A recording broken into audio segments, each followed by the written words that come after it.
Hi there everyone, I'm Ruth Wilson and welcome to my channel. If you're new here, this is my official musical YouTube channel, and if you are looking at this video from my official musical Facebook page and you are not subscribed over there or over here, I really hope by the end of this video that you will.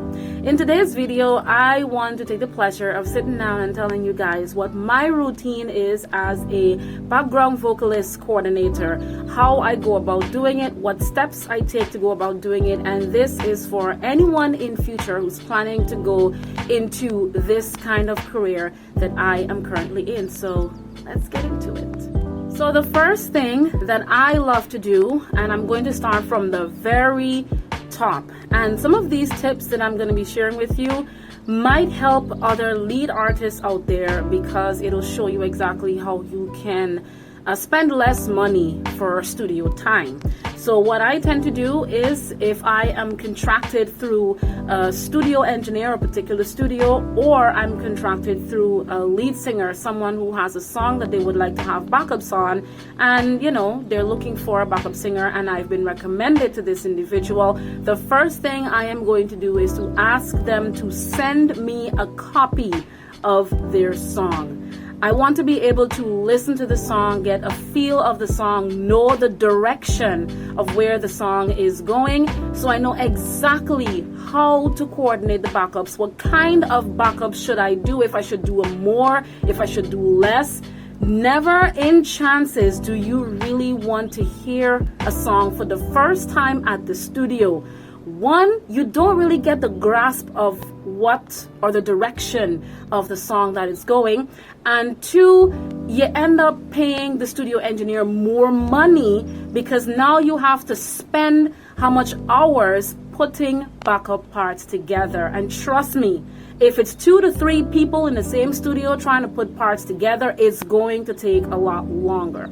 So what I do to save money for everybody, including myself, and to save time, specifically time, is to collect the song from the person and give it a good listen, give it a good go. The second thing that I do is pick my time of day that I really want to listen to the song so I can get the ideas for the song flowing. My best and preferred time, it is either really late at night. If you're not that tired, late at night works. I'm talking about 11, maybe 12, very early in the morning. Anytime, like for me, past 12, between 12 midnight and like, I don't know, 6, 7 o'clock is perfect. That time, everybody is fast asleep. The whole country, possibly where you're living, is fast asleep. It gives you time to sit back, relax, listen to the song, and have the ideas flowing and have everything pumping in you. And the ideas, they flow more freely than when there's a lot of noise around you. So I like to put my backups together at that point and time of the day. Now, this is the other thing that I like to do. I preferably like to listen to the song on the day of the studio time. Now, some of y'all might be looking at this and listening to that and saying, but why would you choose to listen to the song on the day that you have to go into the studio to do it? Isn't that a little bit, lazy? No, it's not. Hence why I said that I like to listen to the song very early in the morning, because I do have a little baby girl who is always very active, energetic, and I can't put parts together when she wants to play. It's distracting. So on top of that, to make matters even worse, we're all getting older, and I tend to forget very quickly. My next step is definitely going to be showing you guys what I like to do to make sure that I always have my parts well put together. So I like to use the morning of, before I go into the studio. That way when I get to the studio, I still have the fresh memory of what I'm supposed to do, how I'm supposed to do it, how I'm supposed to fashion it, how am I supposed to lay it down, put it together, which part has to have full harmonies, which part has to get just 2 parts, which part has to get melody only, all those things. And like I said, we're getting older and we get forgetful sometimes. speaking about forgetfulness, this is the next step that I like to take. So for those of you who have your phones, like me, I like to use my phone to do everything possible, including recording my videos like this one. It's been recorded on my phone. This was an idea that was given to me by a studio engineer because, truth be told, I used to sit down, listen to the song, and I would either write them down on a piece of paper, or now I used to write them on a piece of paper, but now I use my phone to do everything. So I listen at the same time and I write. I'll show you guys how I get a chance to do that. But however, when I go to the studio, I always end up wasting more time when I have to have the studio engineer play back the song from the top for me to read back and remember exactly what I was supposed to do. So this is a trick of what the studio engineer told me to do. Get an app on your phone where you will be able to not only just listen to the song, but you will also be able to record, so that when you come, you can definitely remember, instead of having to have the studio engineer play back some parts for you to remember. You have that memory in your phone. So right above here, let me move around. Right above here, I'm going to show you guys what I do.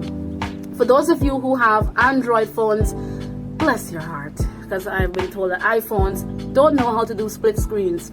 Sorry. I'm so sorry. But this is the best part that I love to do it. I use the split screen. The first thing I like to do, because I usually get the song from my studio engineer, from anyone on WhatsApp, it's an easier listen for that. If you want to do it through email, that's also fine. But I split the screen through WhatsApp and Notes. That way I get to listen and I get to type at the same time. Multitasking is the thing of the day. Now you're probably wondering, how exactly do I get a chance to record everything? Because this pretty much happens with maybe almost every phone. I don't have an iPhone, so I really don't know how that works.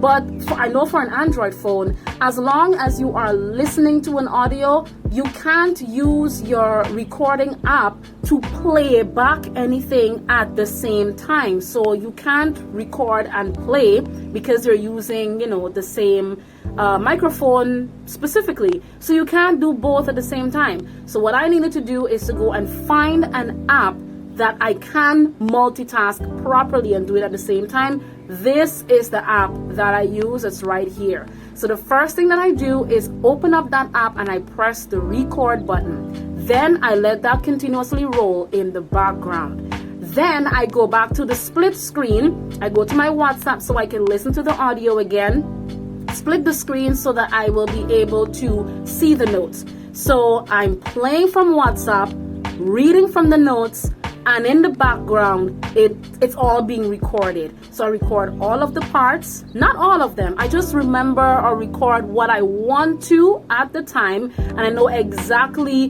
what I want to do when I get to the studio. I know which part goes with full harmony, which part goes halfway, and which part is just melody lines. And sometimes when you go to the studio, you end up getting different ideas depending on the direction of the song, where it's going, and you keep listening, you get that listen with all the time, and then things just begin to change. But at the end of the day, you know exactly what you are supposed to do before you get into the studio. Of course, after that, the last step is basically going to the studio and working with the studio engineer. You use your phone and you just record all of the parts where you need it done. And the final step, the final and I think the most important step, is to listen back to what you have done. Sometimes, just sometimes, no background vocalist coordinator or no backup artist we're not perfect. Sometimes we are going to have the moments when we are going to screw up and we're going to do voices that may need to be done all over again, because let me tell you something. For backup singers, one wrong note can mess a whole song up and make it sound sour. So it doesn't matter how much laid for time you have. Please make sure that when you're finished doing all of your parts together, you have the studio engineer have you sit down, or two y'all sit down in the same room together, and you listen to what you've done so you know exactly where you messed up, where to go back and correct again, just so that when that song passes over to the studio engineer, don't give the studio engineer work.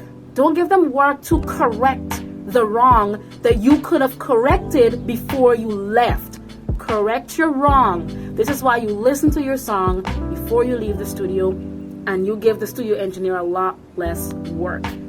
As bonuses, if there's anything that you would have done in the song that the lead singer might not have wanted, they would have wanted you to change it or to do something different or to, fashion the same thing you've done but in a totally different manner, please remember that the song is not yours. At the end of the day, even though you were given the authority to put all the backups together, the lead singer still have the last say. So whatever they ask you to do, to change or to remove, be humble and do exactly what they want, because at the end of the day, it's all about their happiness. Their song is going out there for the rest of the world to hear. And the last thing you want anybody to ask is, who the hell did this nonsense over here? You don't want that. You want when anybody listens to this song, they hear the backups, the first question they'd be like, who did this? I want this. I want this person to do this. The more people get to listen and hear what you've done, the more recommendations can come to you. I ain't saying that this is like an overnight thing, because it's not. But at the end of the day, you want to leave that sweet taste in their mouth so you can have that sweet taste in everybody else's mouth, and it can be recommended wherever you go. And that's basically my routine of how I put my backup parts together, as to how I do it, how I coordinate it, and everything. I really hope that you would have taken something away from this video. If you did and you loved it, please make sure to give it a big thumbs up. Don't forget to subscribe on your way out, and don't forget also to go to the link in my description below. You will find my official musical page on Facebook. It's called Ruth Wilson, or you can find it at Ruthie E